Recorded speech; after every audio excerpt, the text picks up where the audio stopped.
अब तक हम लोगों ने सैलरी चैप्टर में देखा, क्या देखा? सेक्शन 14। कितने हेड्स ऑफ इनकम होते हैं? इसमें कोई डाउट है? सेक्शन 14 ने भी तो देखा था। एग्जेम्प्टेड इनकम पर जो एक्सपेंडिचर किए जाते हैं वो नॉट अलाउड या डिसअलाउड होते हैं, पक्का ना? सेक्शन 15 देखा था, that was your charging section, और इसमें मैंने 3 पॉइंट डिस्कस किए थे। ड्यू बेसिस और receipt basis whichever is earlier, and arrear of salary but subject to section 89(1). हाँ, ये ध्यान में रखना था कि सैलरी हेड में टैक्सेबिलिटी तभी अराइज होती है जब दो लोगों के बीच में एम्प्लॉयर एंड एम्प्लॉय का रिलेशनशिप होता है। हाँ, एक चीज़ और बताई थी कि डायरेक्टर और कंपनी के बीच में कब एम्प्लॉयर एम्प्लॉय का रिलेशनशिप होता है और कब नहीं होता है। हाँ, एक और चीज़ बताई थी कि डॉक्टर जब ऑनोरेरियम पाता है तो उसको हम सैलरी नहीं बोल सकते, उसको हम सैलरी नहीं बोल सकते, because there is no any relationship between two person as an employer and employee. Okay, तो सर आज आप क्या पढ़ाने जा रहे हैं? आज हम स्टार्ट करेंगे सेक्शन 16 जो बताएगा आपको डिडक्शंस के बारे में। किसके बारे में? डिडक्शंस के बारे में। 3 तरह की डिडक्शंस होंगी, सेक्शन 16(1), सेक्शन 16(2) एंड सेक्शन 16(3). बोलो ना। इसको हम लोग नाम देते हैं स्टैंडर्ड डिडक्शन, और इसको नाम देते हैं entertainment allowances, and the last one is your professional और एम्प्लॉयमेंट टैक्स। हाँ या ना?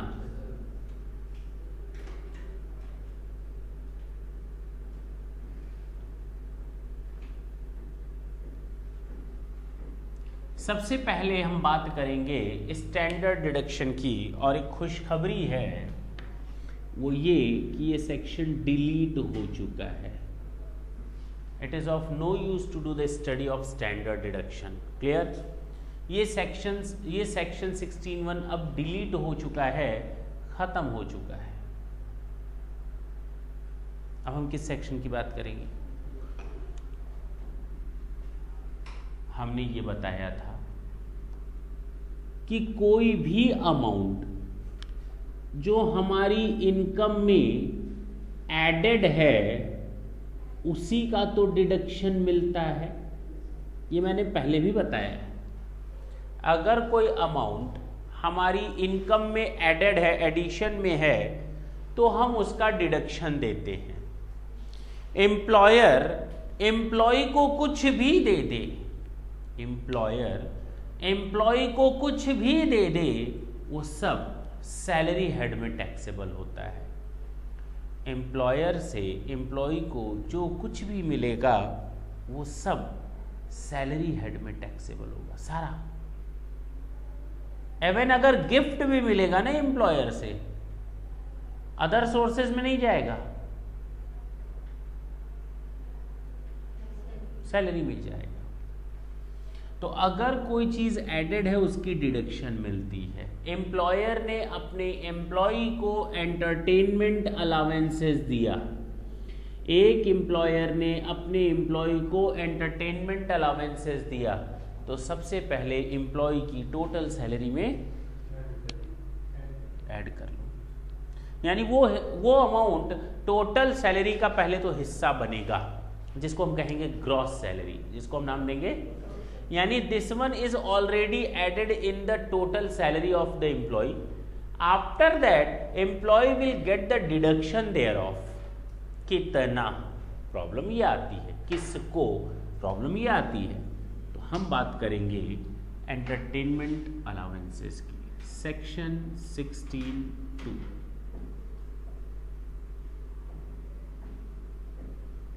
पहली शर्त, डिडक्शन केवल और केवल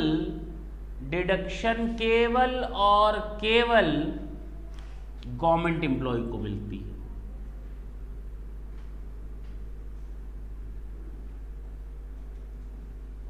इसका मतलब अगर गवर्नमेंट एम्प्लॉय ना हो, इसका मतलब अगर गवर्नमेंट एम्प्लॉय ना हो तो टोटल सैलरी में ऐड तो हो गया लेकिन डिडक्शन नीचे नहीं मिलेगी। Deduction is available only and only to a government employee. First of all it will be added in the gross salary, after that the government employee can get the benefit of entertainment allowances. How much? Second problem is how much. तो second point है least of the amount is deductible. Least of the following is deductible.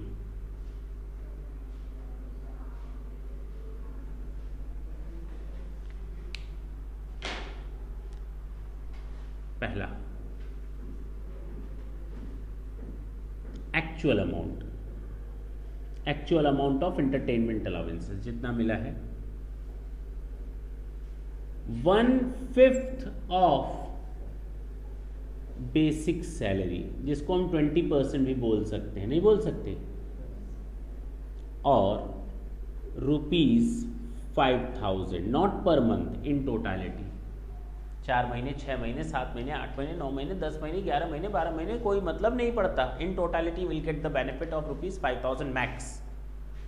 इन तीनों में जो कम होगा, छूट ले लो ना, इन तीनों में जो सबसे कम होगा उसका डिडक्शन ले लो।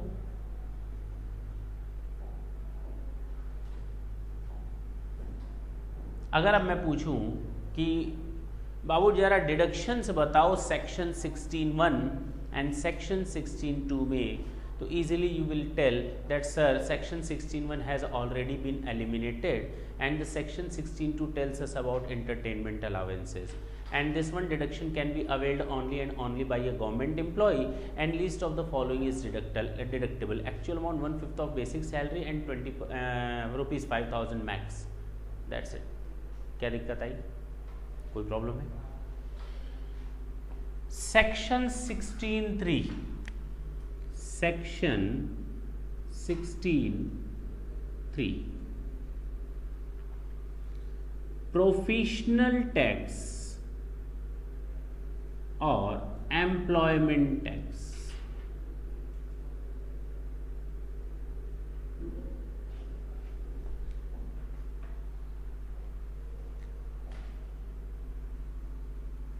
प्रोफेशनल टैक्स और एम्प्लॉयमेंट टैक्स,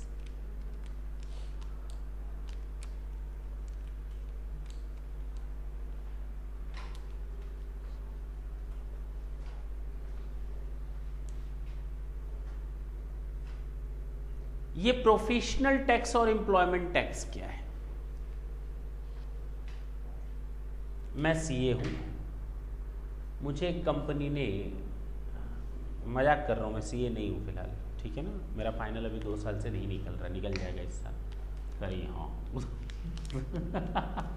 अरे मैं पढ़ा तो ही रहा हूँ फिलहाल मैं सीए हूँ और मुझे कंपनी ने हायर किया कि आप आओ मेरी कंपनी में जॉब करो, 1 लाख रुपए पर मंथ मिलेगा।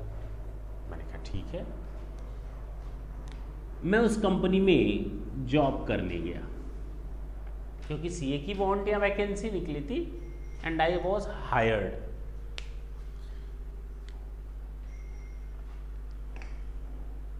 हम लोगों में सीए, सीएस या सीएमए में खास बात एक है कि केवल एक ही इंस्टीट्यूट है ऑल ओवर इंडिया, ICAI पूरे वर्ल्ड में केवल एक है हिंदुस्तान की, कोई दूसरा सीए डिग्री नहीं बांट सकता। ICSI ऑल ओवर वर्ल्ड में इंडिया की एक ही इंस्टीट्यूट है, CS की कोई और दूसरी डिग्री नहीं दे सकता। ICMAI एक इकलौती इंस्टीट्यूट है ऑल ओवर वर्ल्ड में इंडिया में इंडियन CM में बनाने के लिए। क्लियर है? कोई दूसरा बंदा डिग्री, अब मैं सोचूं कि मैं भी एक कॉलेज खोल लूँ, हम भी MBA की तरह डिग्री देंगे, हम भी डॉक्टर्स को डिग्री देंगे, इट इज़ नॉट पॉसिबल। अब इन लोगों ने एक चालाकी कर रखी है, चालाकी या अच्छी बात कर रखी है, सबसे अच्छी बात कि even after the completion of our study we are very much associated with our institute, we are required to pay a certain amount for that each and every year, not only for the purpose of having the membership of that particular organization, but also we are required to get a certificate of practice if we just want to do the practice in our market. अगर हमें practice करनी हो market में तो हमें वहाँ पे certificate of practice, जिसको हम COP कहते हैं, हमको लेनी पड़ती है। यानी 2 चीज़ें लेनी पड़ती हैं, मेंबरशिप के लिए, रिटेन रखने के लिए, और सर्टिफिकेट ऑफ प्रैक्टिस अगर हम मार्केट में प्रैक्टिस करना चाहते हैं तो। अगर आप प्रैक्टिस नहीं करना चाहते हैं तो आप सर्टिफिकेट ऑफ प्रैक्टिस को सरेंडर कर दीजिए। Is it clear? अब मेंबरशिप के लिए हमको हर साल पेमेंट जाता है। मैं कंपनी में हायर्ड हो गया, अब 5,000 रुपये 6,000 रुपये हर साल जाता है। नौकरी करनी थी, नौकरी मिल गई, अब जरूरी है कि मैं 5,000 6,000 दूँ? नहीं, क्या जरूरत है, नौकरी मिल गई, बात खत्म। मैंने 5,000 रुपये बचा लिए और कंपनी ने कहा you are fired not hired. आप हायर किए गए थे लेकिन अब आप फायर्ड हो, आप चले जाओ यहाँ से। क्यों? क्योंकि हमने एक CA को नौकरी दी थी, CA की वैकेंसी थी, अब आप CA नहीं रहे। क्यों नहीं रहे? क्योंकि आपके पास मेंबरशिप है ही नहीं, तो आप CA कहाँ से? Is it okay? तो हमको ये टैक्सेस एक तरह से देने पड़ते हैं, प्रोफेशनल टैक्स या एम्प्लॉयमेंट टैक्स देने पड़ते हैं, and these taxes are compulsion to pay. हमें अपनी सर्विसेज जारी रखने के लिए हमें इस तरह के टैक्सेस का पेमेंट करना पड़ता है। अब अगर एम्प्लॉयर हमको देगा तो जितना देगा ग्रॉस सैलरी में ऐड कर लो, और मैं जितना पेमेंट करूंगा उतना डिडक्ट कर दो। अच्छा, एम्प्लॉयर ने मुझे 5,000 रुपए दिए तो मैं कितना ऐड करूंगा ग्रॉस सैलरी में? मैंने 3,000 का केवल पेमेंट किया तो मुझे डिडक्शन कितने की मिलेगी? लेकिन अगर मैंने 5,000 का पेमेंट कर दिया तो? अगर मैंने पेमेंट किया ही नहीं तो ऐड तो हो गया लेकिन डिडक्शन। लेकिन अगर मैंने 8,000 का पेमेंट कर दिया तो कितने की डिडक्शन मिलेगी? 5। ये गलत फहमी दिमाग से अब निकाल देना इस सेक्शन में, क्योंकि बिना इस फीस को पेमेंट किए, टैक्स को पेमेंट किए, मैं अपनी डिग्री रिटेन नहीं कर सकता या प्रोफेशन या एम्प्लॉयमेंट को रिटेन नहीं कर सकता। तो कहा गया whatever the amount you will pay, whatever the amount employee will pay in this account is deductible 100%। आपको मालिक से मिला? नहीं मिला तो ऐड मत करो। आपने पेमेंट किया? हाँ, लेस कर दो। मालिक से मिला या ना मिला इररेलेवेंट फैक्टर है। मैं जितना पे ऑफ करूंगा दैट विल बी डिडक्टेबल। तो हम इसको लिख सकते हैं whatever the amount is paid by employee is 100% deductible. जल्दी इस तरह के सेक्शंस मिलते नहीं हैं। Whatever the amount is paid by employee is 100% deductible.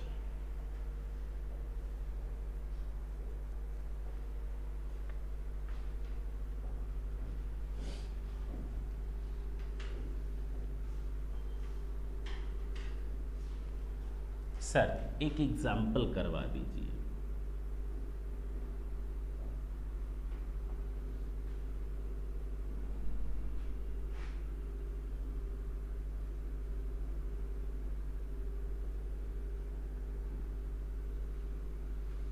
Case 1 2 3 4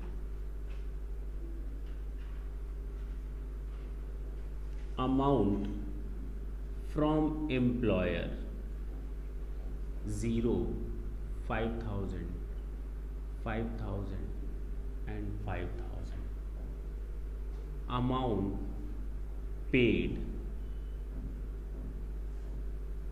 of employment tax 2000, 5000, 7000, 0।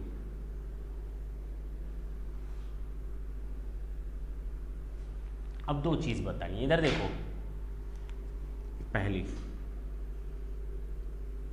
Added in gross salary कितनी, उसकी ग्रॉस सैलरी में कितना ऐड करोगे? कुछ नहीं मिला है तो 0। कितना मिल गया? ऐड कर दोगे ना, जितना मिला है उतना। और डिडक्शन, डिडक्शन अंडर सेक्शन 16 कितना पेमेंट किया? डिडक्ट कर लो यहाँ और यहाँ और यहाँ, दैट्स इट, सीधा हिसाब है। क्लियर है? हमें इससे कोई मतलब नहीं मिला या नहीं मिला, जितना कितना मिला उससे भी मतलब नहीं है। मिलेगा तो ठीक, ऐड कर देंगे, पे करेंगे तो डिडक्ट कर देंगे।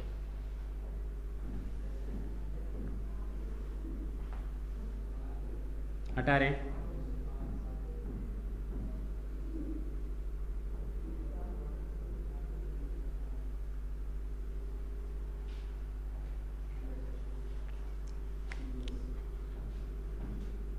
सेक्शन 17 डेफिनीशन पार्ट को बताता है। ओहो, अब तक हम लोग क्या बात कर रहे थे? डिडक्शंस। अब हम किसकी बात करने जा रहे हैं? डेफिनीशंस की। कितनी डेफिनीशंस हैं? पहली है डेफिनीशन ऑफ सैलरी, सेकंड है definition of perquisites, and the third one is profit in lieu of salary।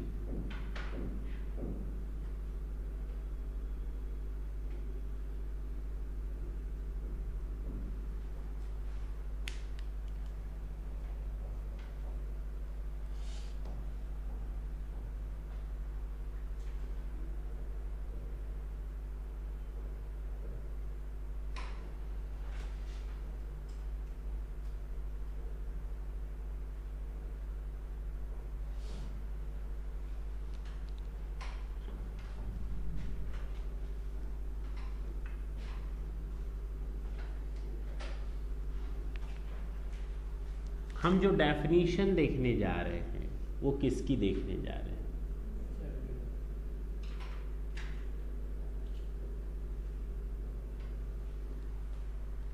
Definition of salary.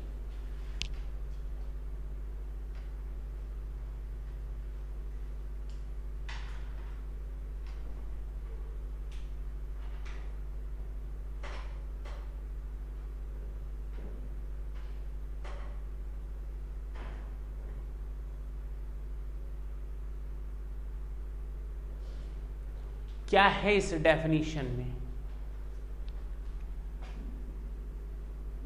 सुनेंगे? इट इंक्लूड्स, लिखना मत अभी,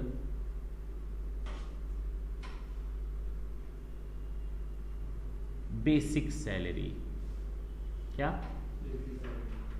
अच्छा, नहीं भी बताते तो हमें मालूम था। वेजेस, मैंने लास्ट क्लास में ही बता दिया था कि सैलरी और वेजेस में कोई फ़र्क नहीं किया गया है इनकम टैक्स एक्ट में। सैलरी एंड वेजेस में दोनों में फ़र्क क्या है ज़रा ये तो बता दो। टेक्निकली तो दोनों अंतर है, सैलरी कुछ अलग होती है, वेजेस कुछ अलग होता है। Technically what are the differences between these two? What are the differences between salary and wages?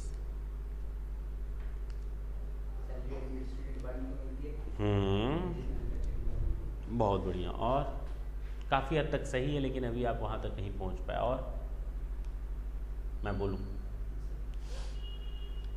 जो इसका काम करता है पेन का, उसको सैलरी मिलती है, और जो फिजिकल वर्क करता है उसको वेजेस मिलता है। ये मत सोचना सर डे वाइज जो काम करेगा वो वेजेस होता है, दिमाग में लाना भी मत। यहाँ इस तरह से कोई डिफ्रेंशिएट नहीं किया जाना है। जो पेन और पेपर का काम करेगा बिजनेस में उसको सैलरी मिलती है, और जो फिजिकल काम करेगा उसको वेजेस मिलता है। Is it clear? लेकिन इनकम टैक्स ने कहा दोनों मेरे लिए एक जैसे हैं, सैलरी एंड वेजेस दोनों एक जैसे।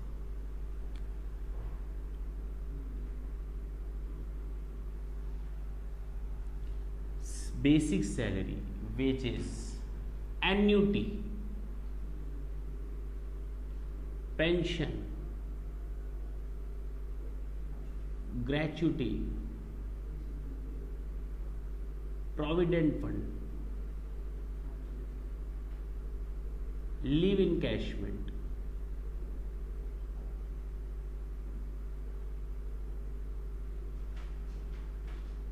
Bonus, commission,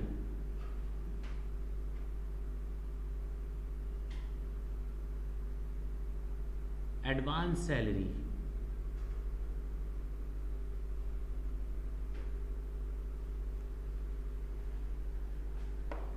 perquisites, allowances, profit in lieu of salary,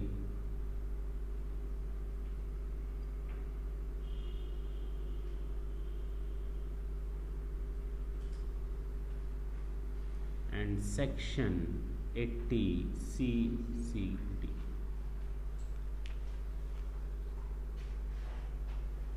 क्या क्या चीज़ें हैं? कोई छूटा तो नहीं पॉइंट? कोई छूटा तो नहीं? फीस एंड कमीशन हो गया, बोनस एंड कमीशन लिखा,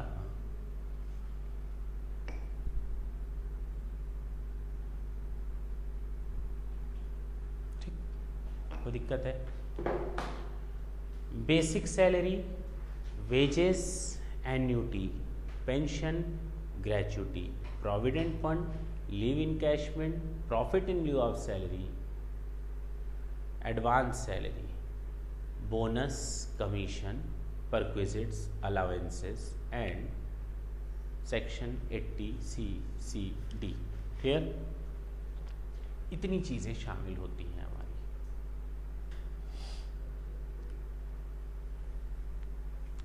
सर पूरी लिस्ट याद हो जाएगी आपको? इसलिए याद हो जाएगी कि पूरे सैलरी चैप्टर में हमें इतना ही कुछ पढ़ना है। ये सैलरी चैप्टर में हमको जो जो पढ़ना है वो एक तरफ लिख लो भाई। सैलरी का मतलब ये चैप्टर पढ़ना है, और ये सारी चीज़ें सैलरी की डेफिनेशन में आती हैं, इसीलिए पढ़ना है। अब बात समझ में आई? तो ये सारी चीज़ें अब हमको स्टडी करनी है line by line. Is it clear? Salary, basic, annuity, pension, gratuity, provident fund, leave encashment, arrear of advance salary, profit in lieu of salary, bonus, commission, perquisite, allowances and section 80CCD। That's it. कोई दिक्कत है? हटा सकते हैं। 2 से 3 बार तुम लोग खुद पढ़ो तेज तेज। हाँ,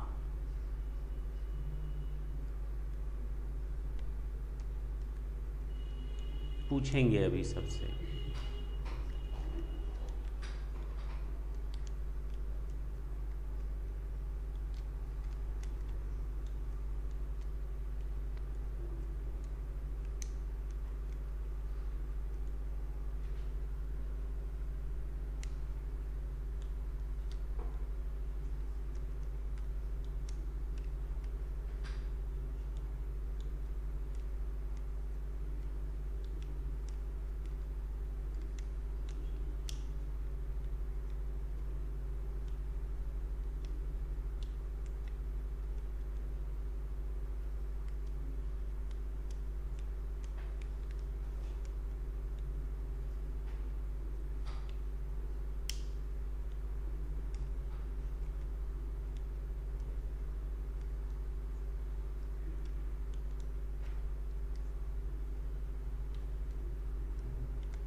हो गया?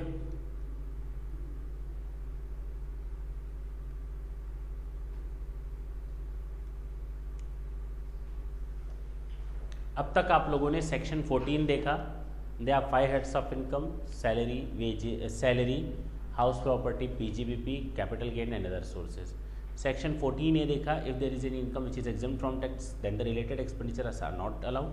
सेक्शन 15 देखा, charging section of salary, due basis, receipt basis, whichever is earlier and arrear of salary but subject to section 89(1). Section 16 में 3 तरह की डिडक्शंस हम लोगों ने देखी, 16(1), 16(2) एंड 16(3). 16(1) डिलीट हो चुकी है, 16(2) entertainment allowances available only to a government employee, list of the following is not list of the following is deductible. Actual amount 5,000, 1/5 of basic salary. Section 16(3) entertainment, professional tax or employment tax.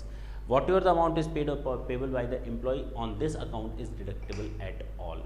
And section 17 में 3 definition हैं। पहली definition है salary की, जिसमें शामिल हैं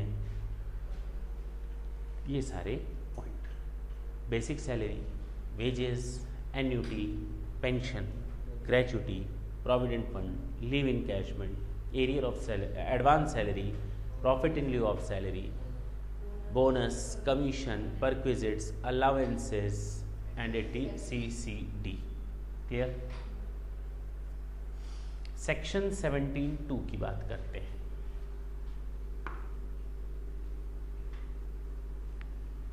किसकी बात करेंगे?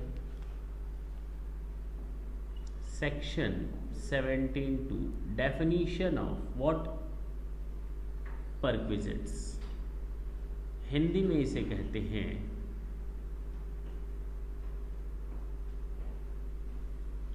अनुलाभ।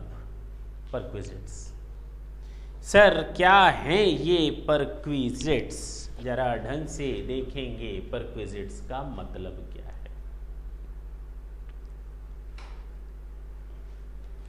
ये है हमारा, जब भी हम किसी एम्प्लॉय को बेनिफिट्स देते हैं, हमें तुम्हें बेनिफिट्स देने हैं, हमें तुम्हें कोई फ़ायदा देना है। There are 2 ways to provide those benefits. सुन, तुम्हें खाने की ज़रूरत है, मैं 2 काम कर सकता हूँ, या तो कैश दे दूँ या खाना दे दें, बात एक ही है।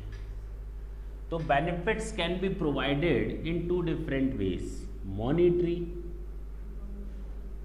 and non-monetary.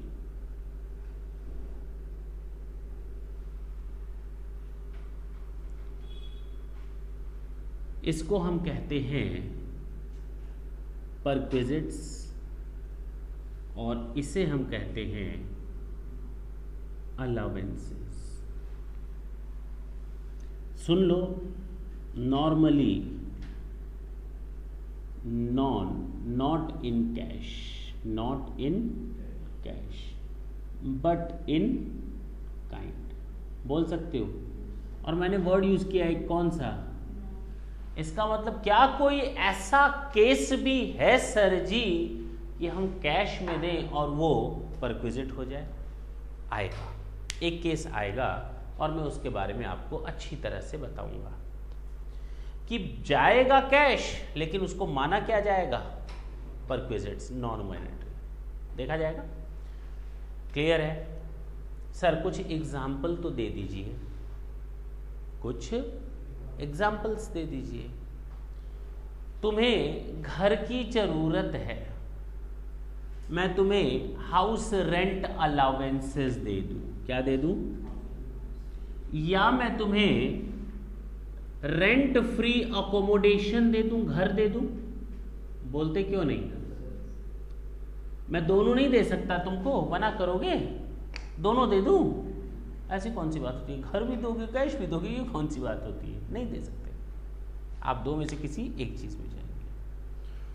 तुम्हें हर महीने में 2000 रुपए मेडिकल का बेनिफिट देता हूं, कैश लो, बीमार होना तुम जानना, चेहरा मेरा मत देखना, हॉस्पिटल का खर्चा तेरा, इसको हम कहते हैं मेडिकल अलाउंसेस। लेकिन मैंने तुमसे कहा जिस दिन बीमार होना, हॉस्पिटल में एडमिट हो जाना, मैं हूं ना, मैं पेमेंट करूंगा। तो क्या कैश में मिला या काइंड में? इसको हम कहते हैं, इसे हम कहते हैं मेडिकल फैसिलिटी यानी परक्विजिट्स।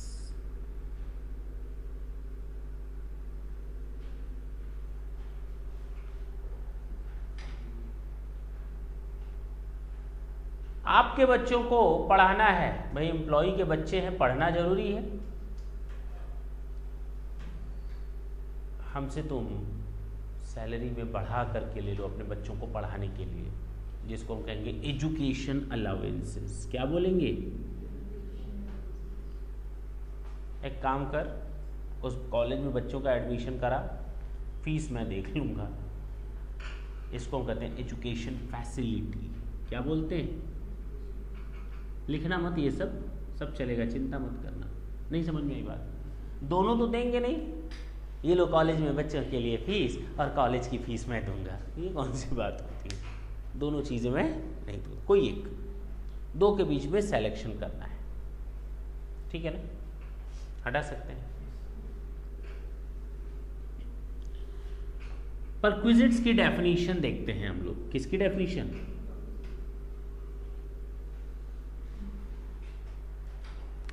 मजा आने वाला है। सबसे पहले मैंने आपको घर दे दिया। क्या दे दिया? घर। परक्विजिट में सबसे पहला बेनिफिट मैंने आप लोगों को दिया है घर, जिसको हम कहेंगे रेंट फ्री अकोमोडेशन। लिखो मत, provided by employer to relative. अरे नहीं सर, एम्प्लॉय लिखिए ना आप बिना। अगर रेंट फ्री अकोमोडेशन है, मींस एम्प्लॉयर ने अपने एम्प्लॉय को रेंट फ्री अकोमोडेशन प्रोवाइड किया। क्या प्रोवाइड किया है? एम्प्लॉयर ने अपने एम्प्लॉय को रेंट फ्री अकोमोडेशन प्रोवाइड किया। That will be treated as a perquisites. Is it okay? तो सर परक्विजिट की तरह मानकर आप कर क्या लोगे? अरे हम आपकी सैलरी में जोड़ देंगे। आपको मैंने सैलरी दी साल भर में 2 लाख रुपए कैश और 50,000 रुपए का घर, तो आपकी टोटल सैलरी हो जाएगी 2.5 लाख। अब तुम टैक्स किस पर दोगे? 2.5 लाख पे। अब क्लियर है ना? अच्छा, सेकंड पॉइंट है। पहला पॉइंट था rent free accommodation provided by employer to employee. दूसरा पॉइंट है कंसेशनल रेंट अकोमोडेशन। फ्री में नहीं दिया, आपसे कुछ पैसा ले लिया। घर दिया और कहा हमें महीने में 2,000 रुपए दे देना। घर कितने का था मंथली? 5,000 का। मांग कितना रहा है? 2,000। फैसिलिटी कितने रुपए की दिया? मैंने, तुम एम्प्लॉय हो मेरे, मैंने तुम्हें कुछ दिया नहीं, मैंने तुम्हें घर दिया और तुमसे 2,000 रुपए ली। तुमको तो कैश में कोई बेनिफिट मिला ही नहीं ना। मैंने तुम्हें कैश नहीं दिया बल्कि तुमसे कैश उल्टा कितना रुपया, और तुम्हें बेनिफिट कितने का दिया? 3,000। टोटल 5,000, जिसमें से 2,000 ले लिया मैंने और 3,000 का नेट बेनिफिट दिया। That is known as concessional rent accommodation. 2 तरह से घर आपको दिया जा सकता है। पहला रेंट फ्री अकोमोडेशन, दूसरा कंसेशनल रेंट अकोमोडेशन। क्या घर ही दिया जा सकता है या घर के अलावा भी कोई बेनिफिट दिया जा सकता है? किताब ना देखो। क्या केवल घर दिया जा सकता है या घर के अलावा भी कोई बेनिफिट दिया जा सकता है? दिया जा सकता है sir. Any obligation of the employee, any obligation of the employee is met by the employer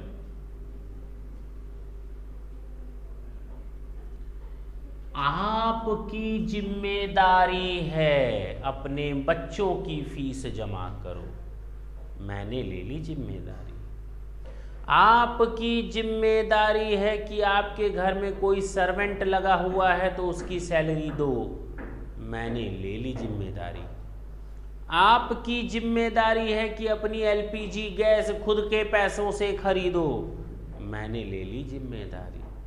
आपकी जिम्मेदारी है कि आप अपने बिजली के पेमेंट खुद करो। मैंने ले ली जिम्मेदारी। अब समझ में आई? Any obligation of the employee is met by the employer. घर के अलावा भी कई चीजें होती हैं। Fourth point, any value of benefit और अमेनिटी। अमेनिटी का मतलब होता है सुविधाएं, provided by employer to employee either at free of cost और at concessional rate only in case of specified employee। Sir ये क्या आ गया? ये क्या बोल दिया आपने? हमें तो हवा भी नहीं लगी, है ना? ये दोनों समझ में आया था? ये तेरा घर और ये भी तेरा ही घर, लेकिन ये पूरा फ्री में था, इसमें कुछ ले लिया गया था। ये आपकी जिम्मेदारी आप संभालो, लेकिन आपकी जिम्मेदारी अगर मैं संभाल लूं वो है जिम्मेदारी, लेकिन आपकी जिम्मेदारी थी ही नहीं सर, वो मैंने पेमेंट की, तो किस में आएगा? हाँ,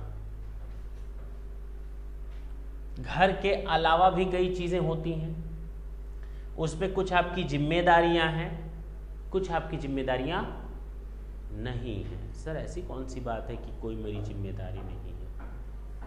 मैंने आपको एक सर्वेंट दे दिया, ले जाओ इससे गार्डनिंग का काम करवाना।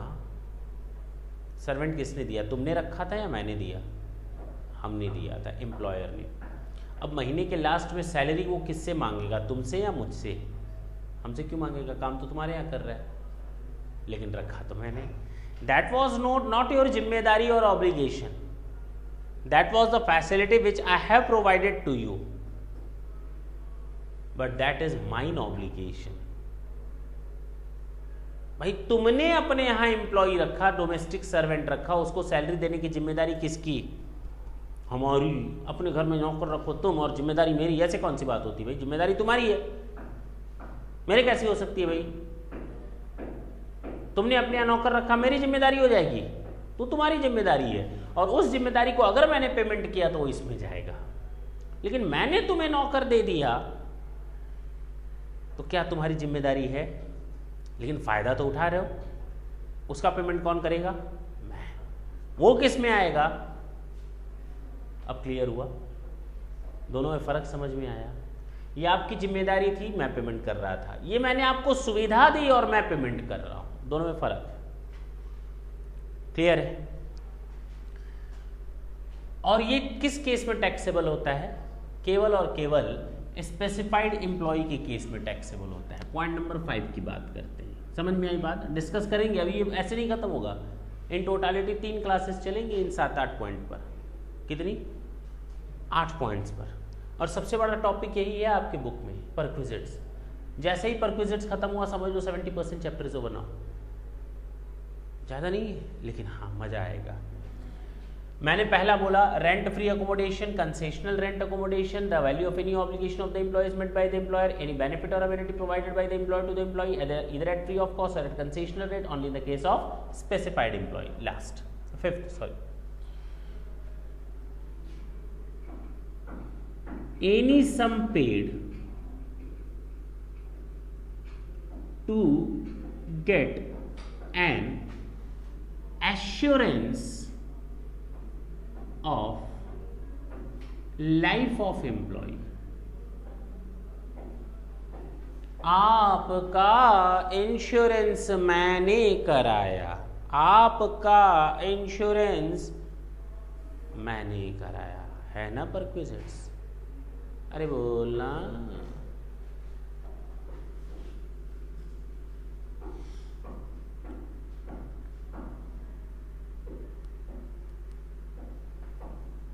Any other fringe benefits as prescribed under this act। और मैंने तुम लोग को ये बताया है, जब जब ये लाइन मिलेगी, बोलो, तब तब क्या होगा? बोलो, गो फॉर रूल्स। बोला है। अच्छा, यानी इसके लिए हमको रूल्स पर जाना पड़ेगा। सर, फ्रिंज बेनिफिट्स का मतलब क्या होता है वो तो बताइए। हिंदी में कहते हैं इसको आनुषंगिक लाभ। सर, ये कौन से बेनिफिट्स होते हैं? इतने तो बेनिफिट्स आप पढ़ा चुके हैं, फिर कौन सा बेनिफिट? मैंने आपको क्रेडिट कार्ड की फैसिलिटी दी, मैंने आपकी मेंबरशिप फीस का पेमेंट किया, आपको किसी क्लब वगैरह का मेंबर बनाया, आपको हम फ्री लंच की बेनिफिट्स देते हैं, फ्री लंच। हम आपको गिफ्ट देते हैं, हम आपको सस्ते दर पे, सस्ते रेट पे, कंसेशनल इंटरेस्ट पर आपको लोन देते हैं। ये क्या है? Fringe benefits. ये कौन से बेनिफिट्स हैं? क्लियर है? Point number 7,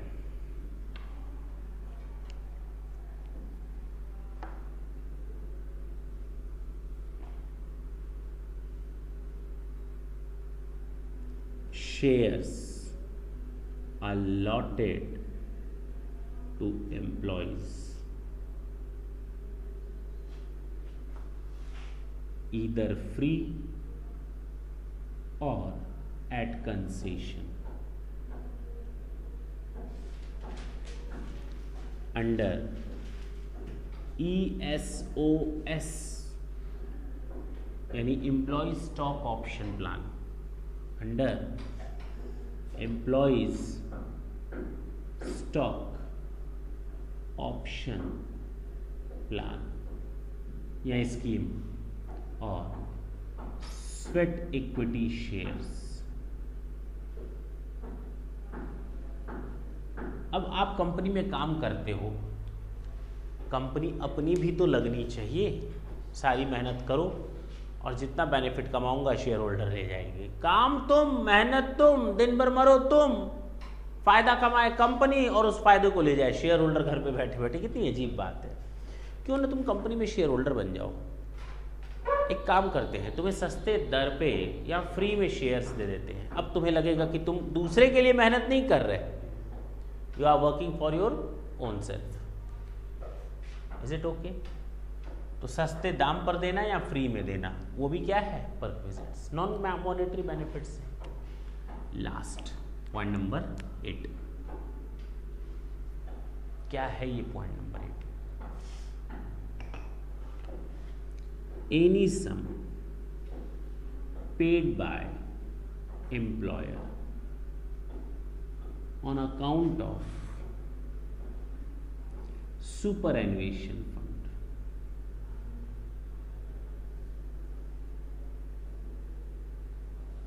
in excess of rupees 1 lakh, that's it। अगर कोई एम्प्लॉयर कंट्रीब्यूट करता है, अगर कोई एम्प्लॉयर कंट्रीब्यूट करता है सुपर एन्युएशन फंड में 1 लाख रुपए से अधिक एम्प्लॉय के बेनिफिट में, then the excess amount will be treated as perquisites. Clear? ये 8 पॉइंट 4 बार 3 बार पढ़ो तो फिर मैं इसको पढ़ाता हूँ।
एक बार हम इन सारी चीज़ों को रिकैप करते हैं। Section 14 they are 5 heads of income, salary, house property, PGBP, capital gain and other sources. 14A, अगर कोई इनकम एग्जेम्प्ट होती है तो रिलेटेड एक्सपेंडिचर डिसअलाउड होते हैं। 15 charging section of salary, due basis, receipt basis, arrear of salary but subject to section 89 1। Section 16(1) में definition deduction बताई गई थी, स्टैंडर्ड डिलीट हो चुका है। 16(2) बताया गया है entertainment allowances available only to a government employee and the least of the following 3 is deductible. Actual amount 5,000, 1/5 of basic salary. Section 16(3) बताया गया था प्रोफेशनल टैक्स और employment tax, whatever the amount is paid और payable by the employee on this account is deductible at all. 100% deduction will be made available to the SSC on the payment basis. Section 17(1) perquisites. Section 17(1) perquisites तो बोलो ना sir, salary है। Salary की definition, basic salary, wages, annuity, pension, gratuity, provident fund, live encashment, profit in lieu of salary, advance salary, bonus, commission, perquisites, allowances, section 80CC(D). मैंने कैसे याद किया है जरा देखो।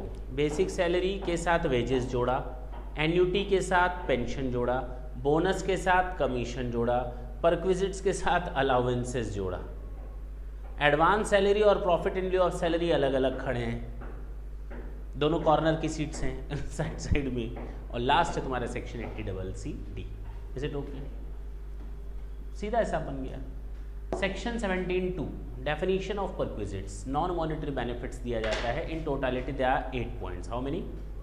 पहला पॉइंट डिस्कस करते हैं, rent free accommodation provided by employer to the employee, concessional rent accommodation provided by employer to the employee, the value of any obligation is met by the employer, any benefit or amenity provided by employer to the employee either at free of cost or at concessional rate only in the case of specified employee. Is it clear? Fifth point बताया गया था, any sum paid to get an assurance of life of the employee. Sixth point बताया गया था, any other fringe benefits as may be prescribed under this act. Seventh बताया गया था, any number of shares allotted by the employer company to its employee under the scheme of ESOS or ESOP or sweat equity shares. Last बताया गया था, any sum contributed by the employer on account of superannuation fund in excess of ₹1 lakh. That's it. Clear है?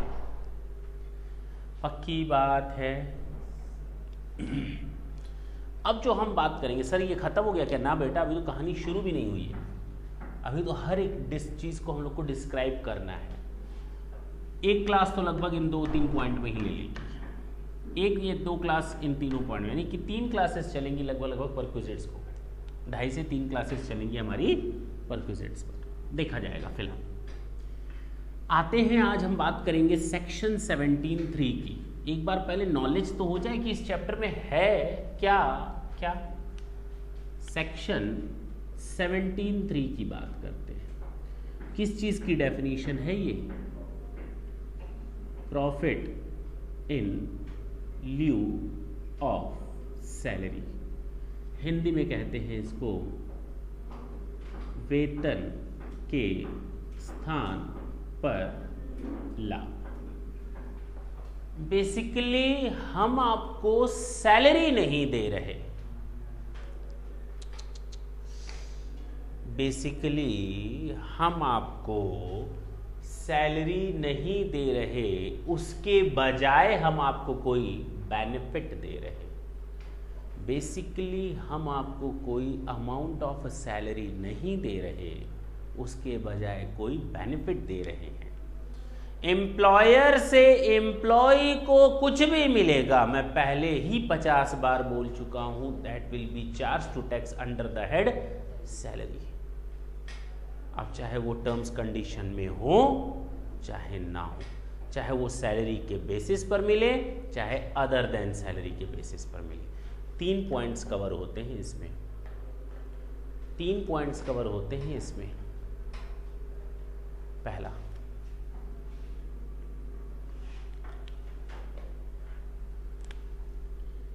Any compensation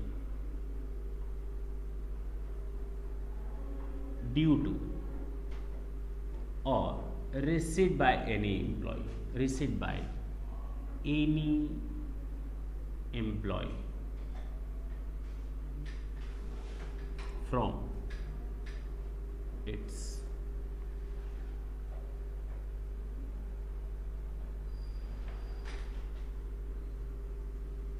present or former employer on account of। क्यों मिला है पैसा, क्यों मिला है ये पैसा, वो रीज़न अब मैं बताने जा रहा हूँ। एक एम्प्लॉय को अपने प्रेजेंट या फॉर्मर एम्प्लॉयर से, वर्तमान या भूतपूर्व एम्प्लॉयर से कोई कंपनसेशन मिला है। क्यों मिला है, अरे भाई क्यों मिला है। मोडिफिकेशन, मोदी नहीं, मोडिफिकेशन और टर्मिनेशन इन, मैंने उल्टा लिख दिया, सुन लो, पहले मुझे टर्मिनेशन वर्ड यूज करना था, सॉरी, कोई दिक्कत नहीं है, सेंटेंस नहीं तो गलत हो, 2 बार लिखना पड़ेगा। ऑन अकाउंट ऑफ टर्मिनेशन और modification in terms of employment। सुनो ना, सुनो ना, सुन लो ना, लिखना बाद में। होता क्या है, ये मिस्टर एक्स काम करता है मेसर्स पी क्यू आर के यहाँ। इसने जब इसको हायर किया था तो बोला था कि 5 साल बाद तुम्हारी तनख्वाह हम 10,000 से बढ़ाकर 15,000 कर देंगे। और अगर मॉडिफिकेशन या टर्मिनेशन होता है हम लोग की कॉन्ट्रैक्ट में, सर्विसेज में, आपस में कोई मतभेद होता है, तो तुम्हारे सर्विस की एग्रीमेंट में अगर कोई चेंजेस होंगे तो तुम हमसे 2 लाख रुपए कंपनसेशन ले लेना, और अगर हम तुम्हें बीच में निकाल देना तो तुम हमसे 5 लाख रुपए लेकर निकल जाना। होता है ना।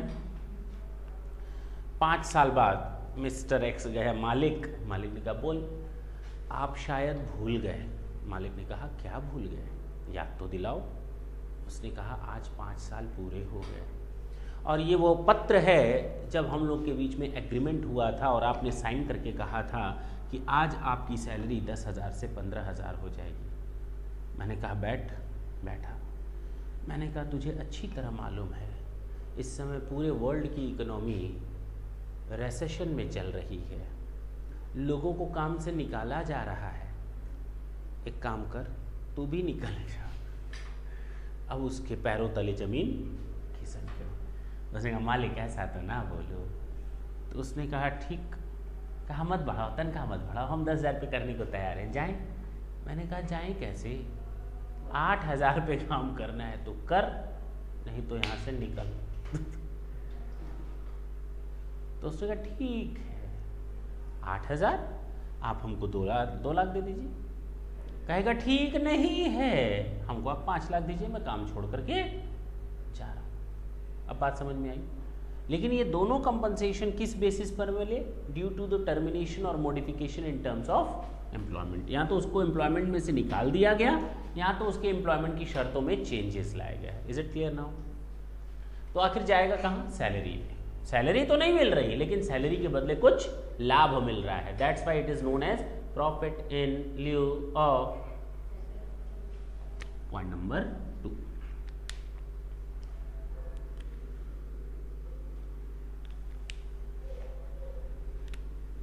एनी कंपनसेशन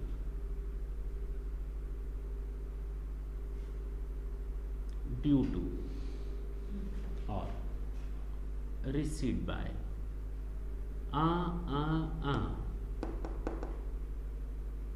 ध्यान दें, any person from any other person on account of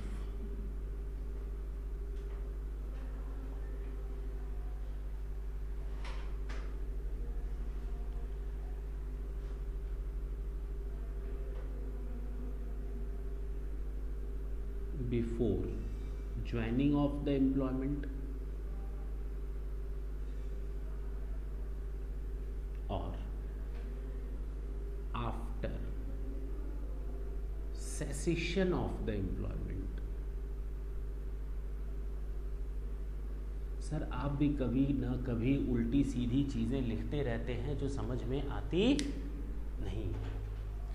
आप यहां पर लिखते हैं एक एम्प्लॉय को उसके एम्प्लॉयर से, चाहे वो वर्तमान हो चाहे वो भूतपूर्व हो, उससे कोई भी कंपनसेशन मिलेगा तो उसको सैलरी हेड में माना जाएगा। मैंने ये पहले भी बोला है कि whatever the amount is receipt और receivable by any person, whatever the amount is receipt or receivable by any employee from its present or former employer will be charged to tax under the head salary, whatever the amount, whatever, but यहाँ मैंने employer employ तो लिखा ही नहीं, यहाँ मैंने क्या लिखा है, receipt bye any person from any other person. मैंने क्या यहाँ एम्प्लॉयर एम्प्लॉय लिखा है?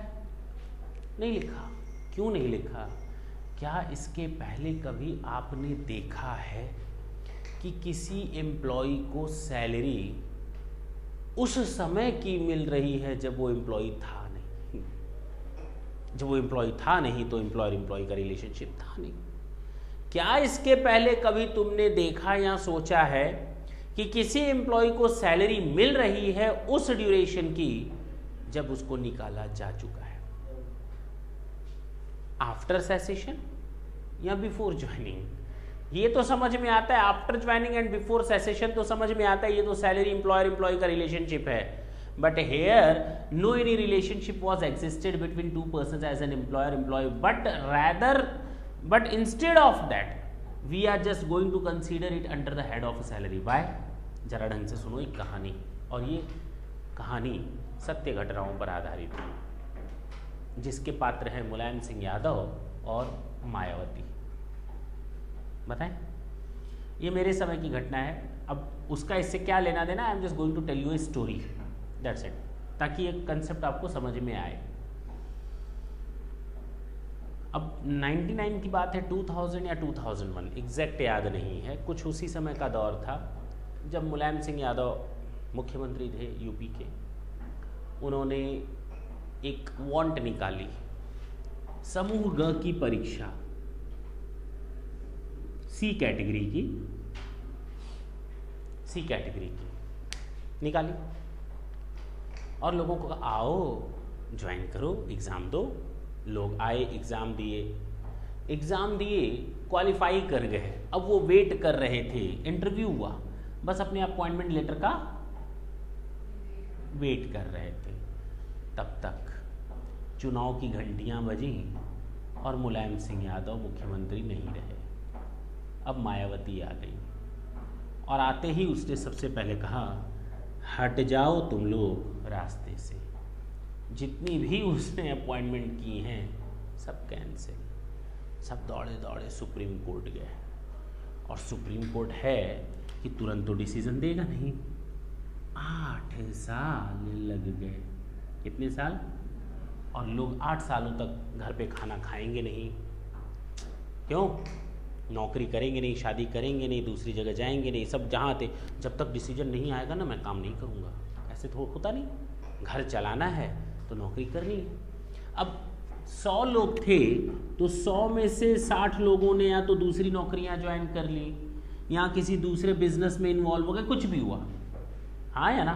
इन 8 सालों में पूरी दुनिया बदल गई उनकी। बोलते क्यों नहीं? बचे 15 से 20 लोग, खुशी के मारे फूले नहीं समाये। सुप्रीम कोर्ट ने कहा इनको हटाना गलत था, सिलेक्शन हो चुका था, केवल अपॉइंटमेंट लेटर नहीं गया था।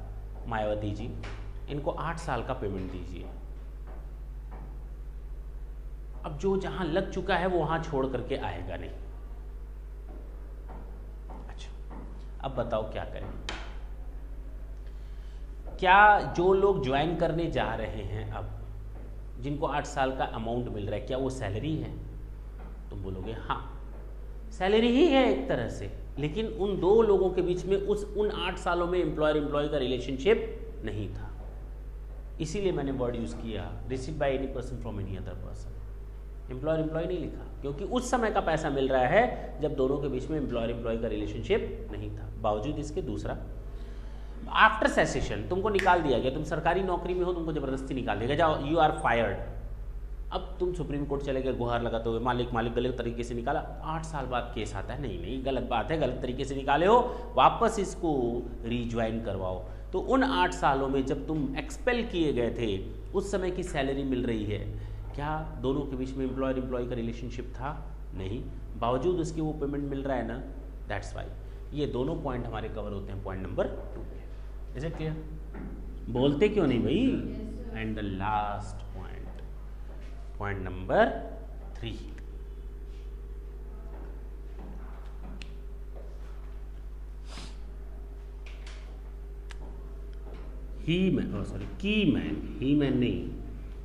Keyman insurance policy.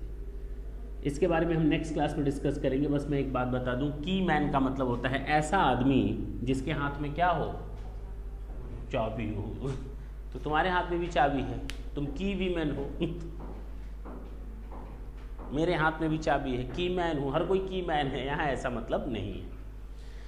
कीमैन का मतलब ऐसा बंदा, अब चाहे उसमें एम्प्लॉय में चपरासी ही क्यों ना हो, ऑफिसर ही क्यों ना हो, वर्कर्स क्यों ना हो, स्टाफ क्यों ना हो, कोई भी हो, हम सबकी बात कर रहे हैं, कोई भी हो जिसके बिजनेस में रहने और ना रहने से बिजनेस के प्रॉफिट या लॉस पे फर्क पड़ता है। तुम लोग खुद देखो, कभी कभी तुम लोग किसी दुकान के पास जाते हो सामान खरीदने, घर से दूर है, घर के बगल में है, लेकिन तुम दूर जाना पसंद करते हो, उस दुकान से सामान लाना पसंद करते हो, क्योंकि तुम लॉयल हो उस दुकान के। क्यों लॉयल हो? उसकी बातें अफेक्टेड होती हैं, वो सही तरीके से आपको सामान डील करता है, आपको उसके ऊपर भरोसा है। सेल्समैन है बढ़िया, वो आपको सामान अच्छी तरह से दिखाता है, आप कहते हो उधर चलो, वो सामान बढ़िया दिखाता है, उसको मेरी टेस्ट पसंद है। पसंद क्या है? टेस्ट मालूम है। तो आप जाते हो ना वहाँ पे, सामान लाते हो ना, हम भी कुछ सामान खरीदने जाते हैं, घर के बगल में है लेकिन वहाँ नहीं, घर से दूर जाते हैं सामान लेने। तो क्या है, आखिर वहाँ पर कोई तो ऐसा एम्प्लॉय है जिसने मुझे बांध रखा है काम से या बात से, उनको कहा जाता है कीमैन। क्या बोला जाता है? केवल हमको नहीं बांधा है, 100 लोगों को बांधा है, उसको कहा जाता है कीमैन। जिसके होने या ना होने से, अगर कल से वो चला जाए तो शायद मैं उस दुकान का दरवाजा भी ना देखूं, तो उसको कहा जाता है कीमैन। अगर किसी बिजनेस में इस तरह का कोई एम्प्लॉय है तो उसको कहा जाता है कीमैन बंदा, और अगर उसके होने या ना होने से हमारे बिजनेस में अफेक्ट होता है। क्लियर है? इसके बारे में हम लोग नेक्स्ट क्लास में स्टार्ट करेंगे। क्योंकि एक दिन में इतने सारे प्रोविजन दिमाग में रखना टेंशन वाली बात है। दूसरी बात, इसमें जो हम लोग पढ़ेंगे, कीमैन सैलरी चैप्टर में भी यूज होता है। कीमैन का मतलब पूरा sentence, keyman insurance policy salary chapter में भी आएगा, पीजीबीपी में भी आएगा, अदर सोर्सेज में भी आएगा। हम इस तरह से इसको बताएंगे कि इसके बाद ना तो मुझे कभी सैलरी में आपको पढ़ाना पड़े कीमैन इंश्योरेंस पॉलिसी, ना पीजीबीपी में पढ़ाना पड़े कीमैन इंश्योरेंस पॉलिसी, ना अदर सोर्सेज में पढ़ाना पड़े कीमैन इंश्योरेंस पॉलिसी। पूरा ग्राफिकल चार्ट बना करके आपको समझा दिया जाएगा कि कीमैन इंश्योरेंस पॉलिसी का मतलब क्या है, और कब कब कौन सी अमाउंट आपकी सैलरी में, कब कब कौन सी अमाउंट आपकी पीजीबीपी में, और कब कब कौन सी अमाउंट आपकी अदर सोर्सेज में टैक्सेबल होती है। क्लियर है? थैंक यू बोले, टाटा बोले, एक बार या तो रिकैप करवा दे, नहीं करवा दें, नहीं पढ़ लेना, और नेक्स्ट क्लास में हम आगे से स्टार्ट करें। थैंक यू बच्चों।